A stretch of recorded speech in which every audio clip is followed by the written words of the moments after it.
પલસાણા તાલુકાના Kadodara GIDC police station આવતા વિસ્તારોમાં ચોરીની ઘટનાઓમાં ચિંતાજનક વધારો જોવા મળી રહ્યો છે, જેના કારણે સ્થાનિક રહેવાસીઓમાં ભય અને અસુરક્ષાનું વાતાવરણ ઊભું થયું છે. તાજેતરમાં ઘરો અને દુકાનોમાં 7મી વધુ ચોરીઓએ આ સમસ્યાને વધુ ગંભીર બનાવી દીધી છે.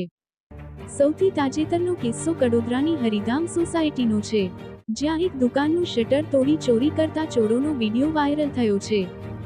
સીસીટીવી કેમેરામાં કેટલાક ચોરો દુકાનનું શટર તોડી ચોરી કરતા સ્પષ્ટપણે જોવા મળે છે.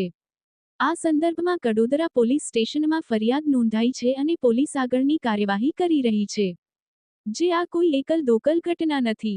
2 દિવસ પહેલા જ તાતીથયામાં બીકે પાર્ક સોસાયટીમાં કચરો વીણતો દેખાતો એક યુવક સીસીટીવી કેમેરામાં ચોરી કરતો કેદ થયો હતો. રહેવાસીઓનું કહેવું છે કે પોલીસે પેટ્રોલિંગ વધારવું જોઈએ અને આવા ગુનાઓને રોકવા માટે નક્કર પગલાં લેવા જોઈએ. Bureau report Palsana.